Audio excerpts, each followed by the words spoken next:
In this video, I'm going to be showing you a very quick and simple way to set up a procedural animation system for a biped character. It's animated entirely within Unreal Engine and should serve as a jumping off point to get into making procedural animation systems. So the concept we'll be using is we'll save the positions in world space of both of the feet. So let's just take the right foot as an example and imagine a radius of 50 units around this position that we saved in the world. If the real location of the foot ever leaves this radius, then we have to update our position. However, rather than just snapping to the new current position of the foot, what we're going to do is predict to some point in the future to where the foot would be later, and rather than instantly snapping to that point, we're going to gradually interpolate towards that new point, allowing the foot to stay within this range of the position we saved for longer. And by applying this concept to both feet and staggering the timing so that one of our points moves and then the other point moves, it turns into the basis of a walk cycle. But currently, all that we're doing is just moving two imaginary points that we've saved in world space. What we want to do is take the actual position of the feet, so the mesh of the character, and move those feet towards our saved positions. And now we have the real mesh moving in the game. And to keep track of which foot is moving, we'll assign both of the feet a value. So, for example, we'll deal with just the right foot. And when this right foot leaves its range and needs to make a new step, we give it a new value, a positive value, which gradually reduces down towards 0 and below as the foot is moving. So whilst the foot transitions, the number reduces until it gets to 0 or less, and that means that it's stationary and locked in place. So the first step is to make the character model. And by the way, this character I'm making is legally distinct from any character you may have seen before. And once we get into the step-by-step process, I'll be going through it quite quickly in order to keep this video short and watchable for YouTube. But I cover all of these topics for beginners in my control rig course, which is linked in the description, on sale for the lowest ever price. So check that out if you want to know more information about any of this and using control rig for procedural animations. So once I've got this character created and added an armature, I'm going to export that and put that into Unreal Engine, and then we start building the system. So firstly, I'm going to right click on the skeletal mesh and go to create and then control rig to create a new control rig class. I'm going to rename this to Pongo Tutorial Control Rig. And then I will right click on the skeletal mesh again and create an animation blueprint, which I'll rename to Pongo Animbp. And inside the animation blueprint, I'm just going to add in a pause, which is just a default standing pause where the arms are down by the side. And then right click and search for control rig, connect that up into the graph. And with the control rig node selected, I'm going to select the class which we just created. So this is our Pongo Tutorial Control Rig.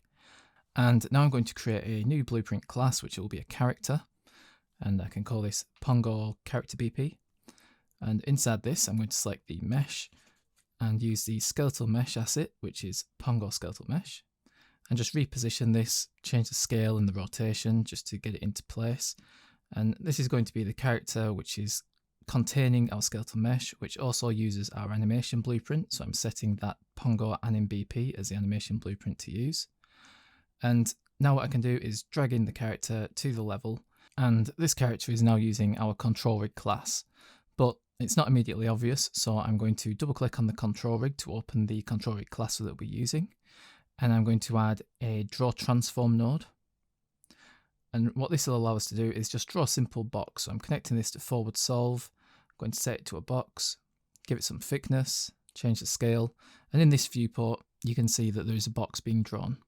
But when we simulate in the editor, you'll see that nothing's being drawn yet. That's because we have to enter two commands. The first is a.animnode.controlrig.debug_1, and the second is controlrig.enableDrawInterfaceInGame_1. And once we do those two commands, you'll be able to see that the box is being drawn. So now we can delete that draw transform node. That was just for testing, just to make sure our control rig is actually working. So first, I'm just going to give a quick demonstration of how the full body IK node works that we're going to be using to move the character. So I've created a full body IK node, connected that to the forward solve. The root I'm going to set as root, the root bone of the character, and add two effectors. And these effectors are going to come from controls that we're going to create for the foot R and foot L bone. So I've selected both of those, right click, new, add controls for selected, and it creates two very big controls in those positions. So after compiling, I can select both, and then if I go to the details panel on the right, I can change the scale to 0.01. And now we have two controls at the positions of the foot bones. So I'm going to drag in one of these and do get control. And I'm going to take this transform and plug it into our first effector, which I'm going to set to foot_R. And then do the same for foot L. So I drag in this and plug the transform into the transform. And then we set the effector to foot L. And now when I compile, if I move these controls, you can see that it's moving the character. And whenever I compile, it resets back to default. So what this is doing is it's moving these controls which the full body IK node is trying to solve for. So it's trying to make the minimal adjustment to the character in order to reach those target points. So it's trying to move the bones of the character so that the bones end up in those two positions. And if I move both at once, you'll see the whole character moves because there's nothing holding it in place. But now I've added a new effector, which is the head bone. And I'm just going to get the head position, so that's whatever the head position is currently, and plug that in. And now the feet controls are moving the feet, but the head is trying to stay in the same place because we've got the transform of the head and we're plugging that back into the solver. So we can move the feet individually, but if we move both at once, only the feet will move and the head will stay locked in place. And now I'm going to go to the preview scene settings on the right and say use specific animation and select the same animation that we used in the anim blueprint, just so that the preview window looks the same as the actual character will do in the game. And now I've unhooked the full body IK node and moved that off to the side. We'll come back to that later. And instead of using these two controls that we've got, we're going to actually create a variable to contain the position of the feet. So I'll create a new variable, which will be a transform, and then right click on the pill-shaped icon to turn it to an array. And I'll rename this to output foot targets, or actually I'll change it to output world foot targets because this will be held in world space. And now we have an empty array which is going to contain a position for each foot, and then we'll input that into the full body IK node later. So to dynamically add some entries into this array, I'm going to create a construction event, and what we're going to do is populate this array with two entries. But first, what we're going to do is loop through all of the feet that we want to deal with. So I'm creating a new variable, which is a type name, and this is another array. And I'm going to rename this to foot names and then compile. And now I'm going to add two defaults. So the first one is going to be foot_R, and the second is foot_L. And that's to reference the foot bone names that we're going to be manipulating. So I'm going to drag this in and do get foot names. And on our construction event, we're going to add a for each loop to loop through each one of these entries in this foot names array.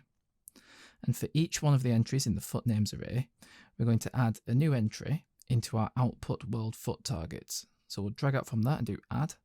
And rather than it just being a blank entry with no element plugged in, what I'm going to do is do a get transform node. And for the name of this bone, I'm going to plug it in from our element. So we're looping through the foot names. We're going to take the current element and plug it into our get transform node. But this gives us a transform in rig space. So we need to convert it from rig space to world space. So we're going to drag out from the transform and do to world, and then plug it into our array, and then compile and save. So now when this control rig class is constructed, we get our relevant feet transforms and convert them to a world space transform. So just to make sure that that's working, what we're going to do is drag in our foot names array and loop for each of those on the forward solve. And we're going to do a draw transform. And the transform that we're going to draw is going to be our output world foot targets transforms. So we're going to drag that in and do at to get a specific entry of this array that we just populated. Plug in the index from this loop of foot names. And because this is in world space, this transform, we need to convert it back from world. So we use a from world node to convert it back. And then we can just drop down this transform and plug the translation into our draw transform node. I'll set it to a box and I'll change the scale. And now when we simulate in the game, we should be able to see a box being drawn at those foot positions, but it's only the initial foot positions because those values got set on construction, which only runs once. So if we move our character, you'll see that the initial foot positions are still being drawn in world space, but it has no effect when we move the character. They're staying in the same place. Those are just two transforms that don't change unless we choose to change them. So to help visualize the approach I'm going to be taking, I'm going to draw a line between our output world foot targets transform and the position of the feet every frame as if we didn't modify the animation at all. So I'm going to do a get transform, and I'm going to use the current element on this loop. So we plug that into name, and then from this transform, what we're going to do is we're going to draw a line between the two. So we'll do a draw line node, connect that up, and for A, we're going to use this translation, and then B, we'll use the translation of the current position of the foot bone. And I'll give it some thickness. And what you'll see now is that it'll draw a line between these 2 points. So when we move the character around, you'll see a red line being drawn. So from our saved positions in our array to where the feet actually are on the character. And now we're going to check the distance between these 2 vectors. So we'll take the first and do distance between, and then plug in the second. And this gives us a value which is the distance between these 2 vectors. So if it's greater than 50, what we want to do is, I'll drag out from this and search for if. So if this condition is met, so if it's greater than 50, it will be in this color. So that's going to be 100. Otherwise, it will be in 010. So we compile, and now what you'll see is when it's nearby to the character, the line is in green. But if it goes over that distance, it will turn red. And when it gets so far, and it's out of the range, what we're going to do is update our world saved, whatever the fuck we called it, transforms, and it's going to interpolate towards a new point to where the feet are currently.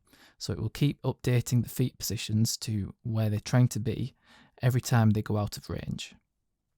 So we don't actually need any of this, so I'm just going to delete this. This is just for visualization. What I'm going to do is create a new float array, which is going to contain information about whether or not the foot is currently moving or not. So I'm going to rename this float array to foot transition value, compile, and on construction, when we're looping through all of the feet names, we're also going to populate this array. So I'll drag that in and do add. So for each one of the feet, we'll be adding a new entry to this array. And we'll come back to this array later where we're going to be using the values. But for now, what I want to do is create a function. So I'll create a new function that's going to be on forward solve. And what this is going to do is check if the feet are out of range. So I'll call this function check foot out of range. And we're going to do a for each loop where we loop through all our foot names. So that's the 2 entries that we manually added to the foot names array. And the return node has to be connected to completed, not in the loop body. So we're essentially going to recreate what we did when we visualized the distances, except this time, whenever it finds one out of range, it's going to set the foot transition value to something greater than 0 to signify that the foot should be moving. So we'll get our output world foot targets transform at the current index. Then we're going to get the transform of the actual foot bone, so we can just use the element as the name.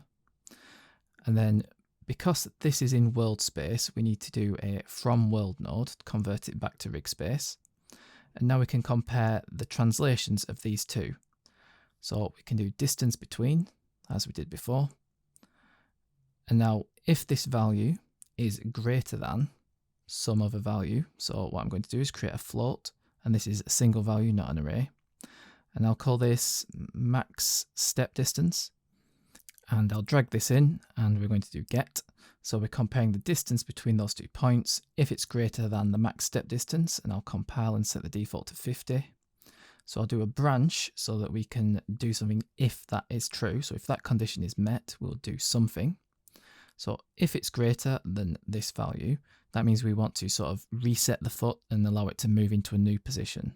So we get our foot transition value array and set an element of that array, and it's going to be the same index as whatever the foot is. So it's either 0 or 1. And we're going to set that element to, for now, let's just use a value of 1. and that's only if it's true. So if the distance is greater than 50, it will set that value to 1.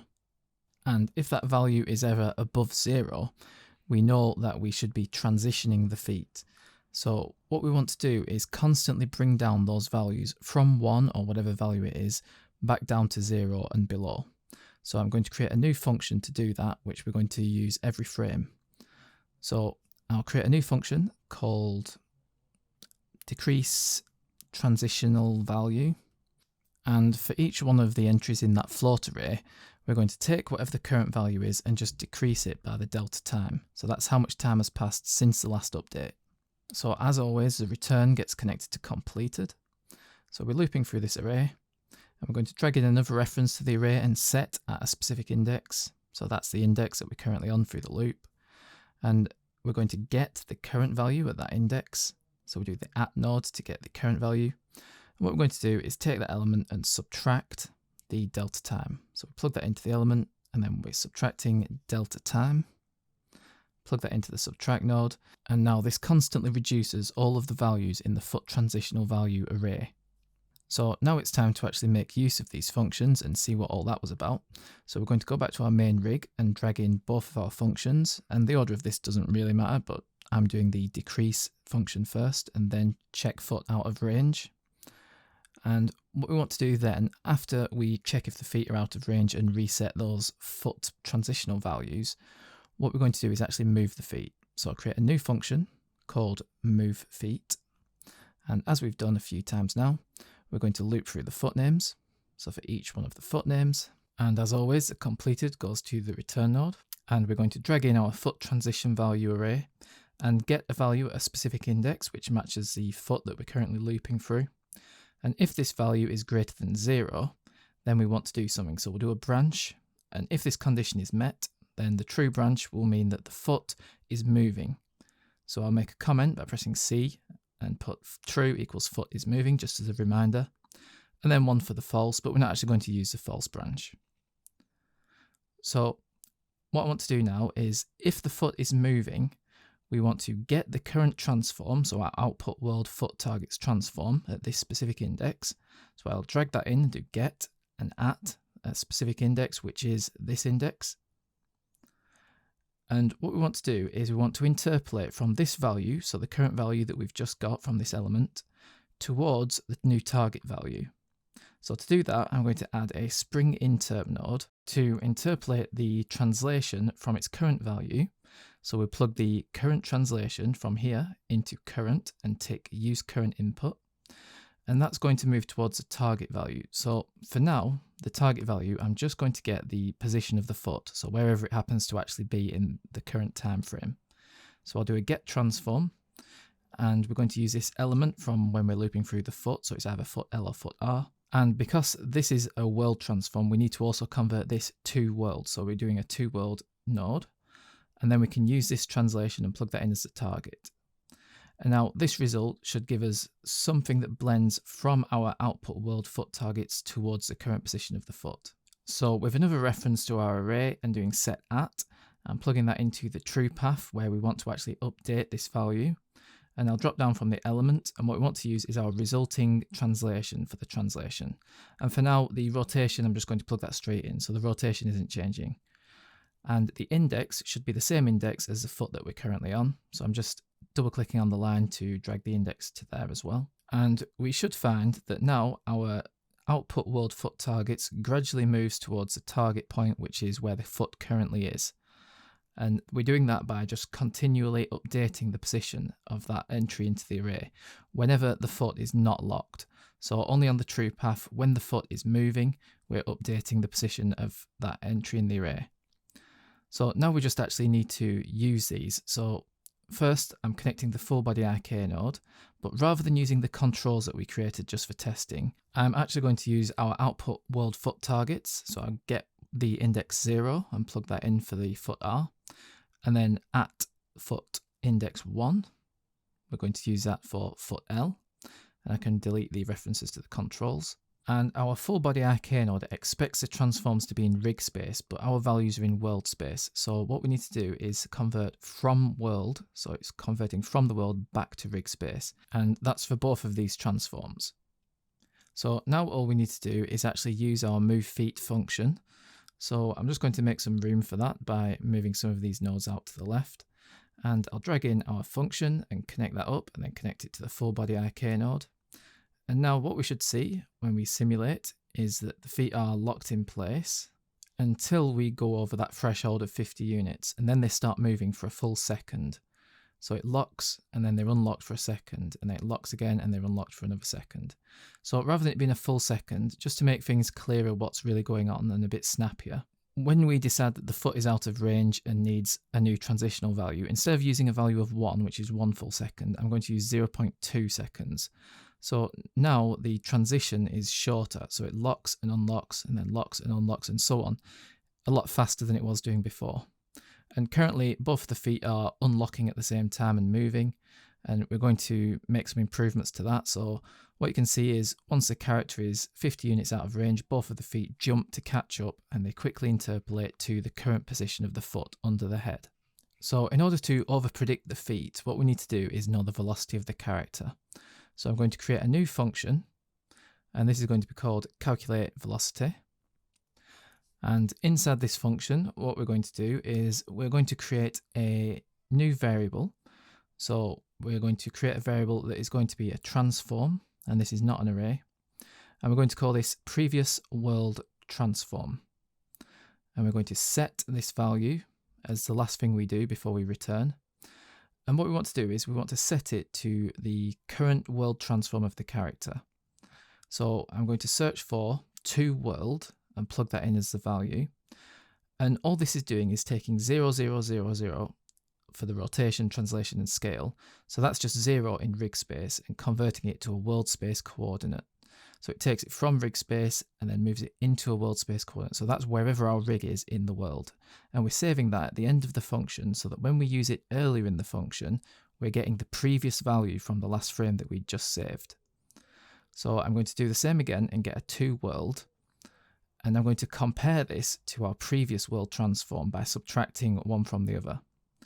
But in order to subtract the transforms, we can't just do a direct subtraction. What we have to do is multiply. So we multiply the current value by the inverse of the previous value to subtract it. And you can just trust me on that, or you can read more into this. But multiplying the current value by the inverse of the previous value is the same as taking the current value and subtracting the previous value. So I'm going to make a new transform, which is going to be called world delta, and set that to this value. So that's how much the world has moved, or how much the rig has moved in world space since the last update. And now I'm going to make a new vector, which is going to be called velocity, where we're going to take this world delta and convert that to a velocity, so the movement per second. So what I'm going to do is drag in another reference to world delta that we just set, and if I just plug it in directly, that's only how much it has moved in one frame. But for a velocity, we want it to be the movement per second, so we want to extrapolate from whatever the movement is in that one frame to what it would be in a full second. So we can't just divide the vector. What we need to do is scale the vector, so that's the equivalent of multiplying it. But we still want to actually end up dividing it. So the way that we do this is, instead of using a number for the factor, such as the delta time, what we do is 1 divided by the delta time. So if we add in a divide and plug that into the factor, and we do 1 divided by b, the b input is going to be the delta time. So that's how much time has passed since the last update, and 1 over that, and then multiplying that by the world delta, is the equivalent of doing the world delta divided by delta time. So that should give us the number for how much the character is going to move in 1 second if the velocity remained the same for that full second. So just to test that that's working and to visualize what's going on, I'm adding a draw line, which is in rig space. So 0, 0, 0 in rig space, so that's just the center of the character. And it's drawing a line from 0, 0, 0 to the velocity amount. So it should just be a line moving away from our character with the length representing the velocity. So as you can see, when the character moves around, it's drawing a jittering line, which represents how far the character would move in 1 second if the speed remained constant. But in order to make the line less jittery, I'm just going to do a spring interp. So it interpolates that vector rather than just instantly setting it to that value. So it's just gradually increasing the value or decreasing the value to reach that target. So now we should see a much smoother line which represents the velocity. So as the character moves around, you can see that the faster it moves, the longer the line is, the slower it moves, the shorter the line is. But it stays smooth when you're transitioning between the different speeds. So what we're going to do now is use that velocity that we've just calculated to over-predict the feet positions. So rather than when we're doing our move feet function and we decide where to move the feet to during the transition, rather than it just interpolating towards wherever the foot currently is based on the character, we're going to add some distance to that based on the velocity that we just calculated. So what I'm going to do before we do the two-world conversion is I'm going to add on from the translation. So we're going to add our velocity. So I'm doing add and then plug in our get velocity node and plug that into the translation, and the rotation and the scale can just be passed over. And what you'll see now when we move the character is that whenever there's a foot update and the feet have to take a step, it's over predicting a long way. So it's kind of jumping forward. So what I'm going to do is from this value, from our velocity value, I'm going to clamp that length. So I'll do the clamp length of the vector and make sure that we're only ever predicting by our max step distance. So it can never predict more than 50 units ahead. And now what you'll see is that the legs jump and they land in front of the character and then they jump again and so on.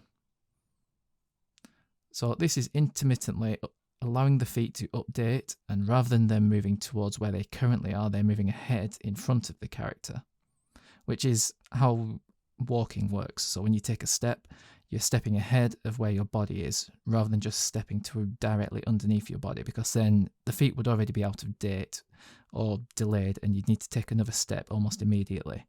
But by over predicting, it leaves more time when your foot is on the ground as your body sort of catches up and goes over the foot.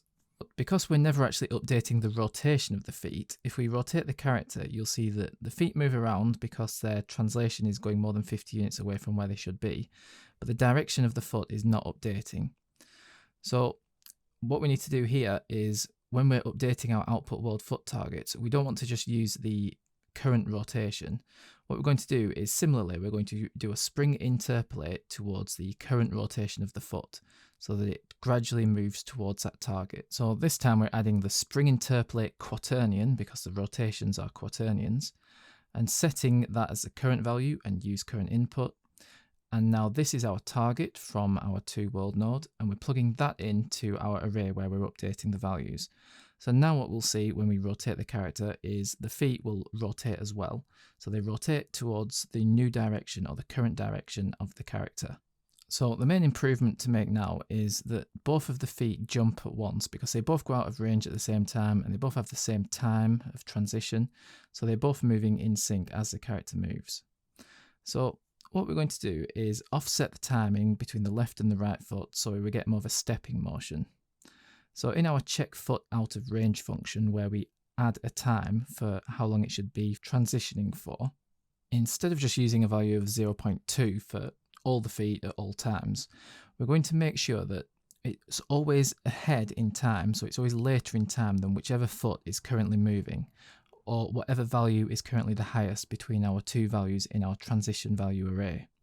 So I'm going to get a reference to index 0 and index 1 from this array, and I'm going to get the largest of these two values. And to do that, what I can do is use a maximum node.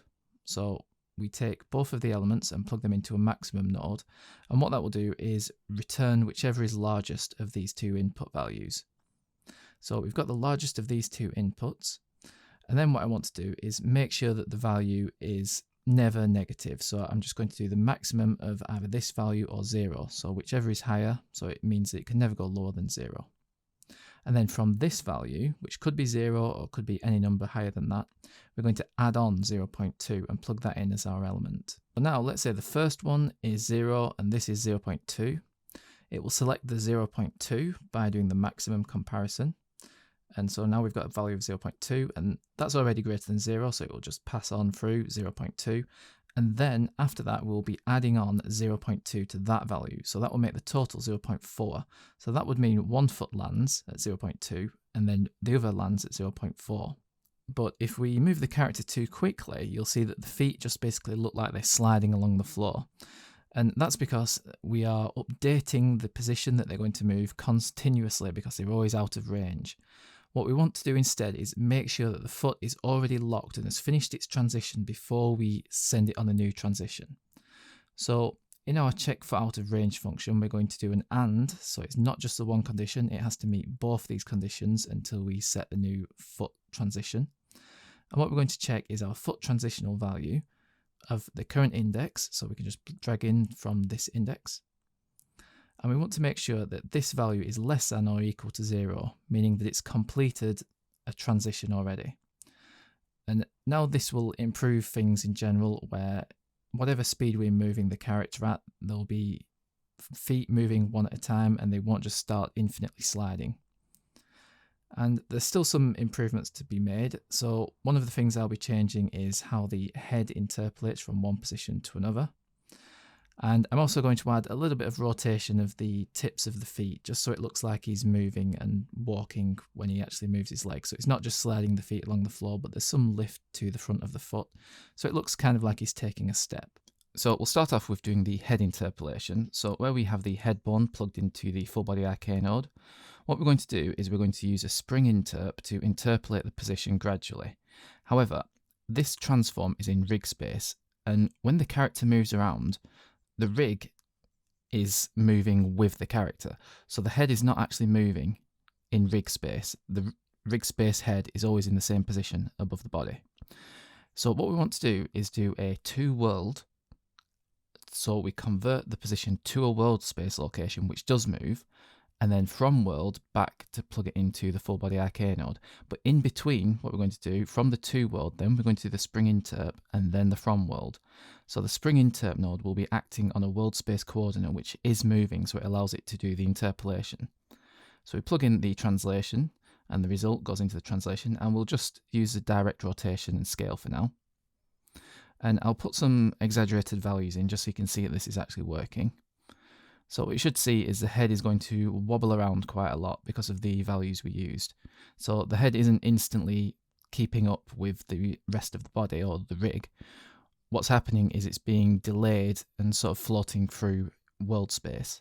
So I'm just going to play around with these values for the strength and the critical damping, which is going to affect how much the head either stays in position, so it just follows the rig, or it wobbles around and gets delayed in world space. And you'll notice that when we rotate the character, the head rotation is just rotating with the rig. So there's no delay on the head rotation, it's just using that value directly, the current value of the rotation, and plugging that directly into the full body IK solver. So what we're going to do is we're going to do the same process with the rotation. So from the to world node, we're going to do a spring interpolate, but this time a quaternion spring interpolate because the rotation is a quaternion. Plug that into the target and the result goes into the rotation. And now I'll just put some values in which are going to match the other. There's no reason they have to match, but they just do. So now you can see that when the character rotates, the head is delayed and it adds some extra sort of secondary motion as the character rotates. And we haven't changed anything about how it moves linearly, so the spring interp for the translation is unaffected. But now when we rotate the character, you'll see that the head is delayed and then catches up to the new rotation. And what I'm going to work on next is making the tips of the feet lift up as the character takes a step. So I'm just making some room and then creating a new function called foot tip lift. And you'll see in the rig hierarchy that there are bones called foot tip R and foot tip L. And just to demonstrate what's going on, I've put a set transform in for one of those bones. And this is for the foot tip R. And I'm just going to manipulate the rotation. So what you'll see is if we change these values on the set transform, you'll see some change in the actual viewport. So what I'm going to do is get the current value of the rotation of foot tip R. And if I plug the translation straight in, nothing will change on that and the scale. But the rotation we're going to manipulate. So what I'm going to do is do a multiply. And this is to sort of combine two rotations. So we multiply the current rotation by some value. So what you'll see if I just type some numbers in here is that the tip of the foot is rotating. So it will either rotate upwards or downwards. But we're not going to be typing numbers in directly. What we're going to do is convert from an Euler angle into a quaternion to plug straight into this B input. So rather than having the numbers just directly here, we're going to bring it in from an Euler angle, which gets plugged into this multiply node. And then we can drive the values with some dynamic logic. So what I'm going to do is drag out from this multiply and do from Euler. And that allows us to just plug in a simple x, y, z. So what you can see is if I type a number into x, so if I do a positive value of 80, the foot tip is rotating upwards. So that's the direction we want to go in. So we want to, when the foot is forward relative to the character, we want to add a positive rotation, so maybe up to 80, maybe 90. And to do this for both feet, what I'm going to do is duplicate our foot names variable, and this is going to be called foot tip names. So this is going to be a reference to the bones which are for the tip of the foot. So if you look on the rig hierarchy, you'll see foot tip R, foot tip L. So I'm just going to change the default values to foot tip R and foot tip L. And what we want to do now is we're going to loop through this new array that we just created of the foot tip names. So it's the same process as we've done a lot of times before where we loop through, except this time we're just using a different array which references the tip names. And the complete goes to the return. And now in the body of the loop, what we're doing is we're doing the set transform, and the element wants to be from this new array that we just created, so we plug in the element, and the bond that it's applying these to, so after we do the multiply, the set transform, we want to be using that element as well, so it knows which bond to be manipulating. So if we just plug in some number here, it will rotate both of the tips of the feet in our loop. But we don't want to just type numbers in, as I say, we want to plug something into this x value. So this rotation amount is going to be based on how far forward the foot is using our transforms that we're outputting. So we're going to get a reference to the current index. So that's the current index of this loop, which should still match 0 or 1 for the foot R or foot L. And then we're going to take the translation value. And remember, this is in world space. So first we need to convert this from world to get it into rig space. And now that it's in rig space, you'll see that forward is the y-axis. So if it's a positive value in y, that means we want the front of the foot to rotate upwards. So all we need to do is get the y value of our translation once we've converted to rig space, and we need to map this to some values. So I'm going to use a remap node to remap the float. So I'm going to set the minimum value to 10, and that means that any value of 10 or lower will output our target minimum. And I'll say that the maximum is 50 because we know that the step length is 50, so it's around that kind of value. And so we'll clamp this, make sure clamp is ticked just so it can't go over it if it goes under the 10 or above the 50. And what I'm going to do for the maximum is I'll put a value of 80 and then plug that into X. So now you'll see that when the character moves, if the foot is forward, you'll see that the tips are lifting up, and it's not very obvious. It is happening, and maybe you can see it more obviously when the character's moving backwards, but that's not obvious enough. So I'm going to tweak the values a little bit so that we just see that tip lifting up when the character moves forwards. So I'm just going to change the range to between 0 and let's say 40, and now we'll see how that looks. So now you can see that when the character's moving forward, the tips of the feet are lifting up slightly, as well as when it's moving backwards. But it seems like the whole body is a little bit wobbly now, so I think we'll leave that for now. And in the main rig graph, what we're going to do is manipulate these spring interpolate values a little bit. So I'm going to use a value of 4 for the position interpolation. And now you can see that the head is keeping up with the character a little bit better because we increase the strength. So there's obviously a lot more that can be done on this, and this is, again, I'm just trying to keep this as simple as possible. But I think we've got a good enough basis where you can see that the feet are moving and they're rotating, and whenever the character moves, the feet are updating and moving into new positions. So I'm going to use that as a basis for now, but what I'm going to do before rendering a short clip is I'm going to create a rough environment in Blender, and I'm also going to improve the character a little bit. So I'm going to add some textures in Substance Painter, and I'll just quickly run through some of that with a time lapse because it's not that interesting, but if you've made it this far, you might as well see the full process. So I'll add some textures to the character and then make a quick environment and then animate that in Sequencer to render out as a short clip. So here in Substance Painter, I'm just applying some material that kind of looks like some kind of clay looking material. And I'm just tweaking some of the values and the roughness just so it's not too shiny but has a little bit of reflectivity to it. And I'm basically going to use this texture as a basis for all the material sets. So for each one of the different materials, so there's the body, the feet, the eyes, the beak. I'm going to use the same process, but then just change the colour for each. And the only one that's got any difference is this main white body. I'm adding some yellow sort of trim around it, so it's just slightly yellow. And I'm just doing that by manually painting in a mask where it's just got a low opacity yellow tint to it. And then I'm just going to continue just duplicating this same material for all of the texture sets and adding some basic colour in. And then once we've done all that, I'll export all these textures into Unreal Engine, and then I'll start making the environment in Blender. So the environment is going to be very basic since it's just for this animation, so I'm just making a big plane for the floor, making a cube with a subdivision surface modifier and pushing around some vertices. And I'm duplicating that over and over and making some slight tweaks just so they look somewhat unique, but they're all basically the same object, just with some minor adjustments. And then I'm going to make something that looks like an ice wall, so I'm just making a cube and extruding some other cubes out of that. And then again, subdivision surface modifier and making a few little tweaks just so it's not too uniform. And then I'm just sculpting in some individual little bricks of this ice, and I'll duplicate this a few times just to reuse it. And then I'm going to also sculpt some of the rest of the environment, sort of hills, snow hills, whatever they are. So I'll just add some basic details with a quick sculpt on those. And then I'm just going to do the same for the floor as well. So I've subdivided the floor plane. I'm just making some differences to the terrain just so there's some bumps and it's not totally flat. So now in Unreal Engine with the environment, I'm just positioning it into a place that I think will look good for the animation. And I'm just going to give it a white material for the snow texture. And I'm going to make some adjustments to the lighting just to try to get it quite bright and not too much with the heavy shadows. And make a few tweaks to the skylight and just the post-processing just to get a general idea. So for the post-processing, the main thing I'm doing is adding this VHS shader, and I've used this before and talked about this in other videos because it's quite versatile, and it's something I like to use for low-grade, sort of bad quality video footage look. And now I've created a new level sequence. I'm just trying to position the camera in a spot that looks good, and I've added the actor into the sequence. So now we can just animate where the character will move to. So I'm just changing the transform, and I'm going to make him do a little rotation and then continue walking. And I'm just replaying this over and over again as I'm making it, just to make sure that it looks good with the animation setup that we've got, just to make sure that it doesn't cause any issues. And once all that's done, I'm going to render it out at a low frame rate. So I'm using 15 FPS for the output, just so it looks like a stop motion animation.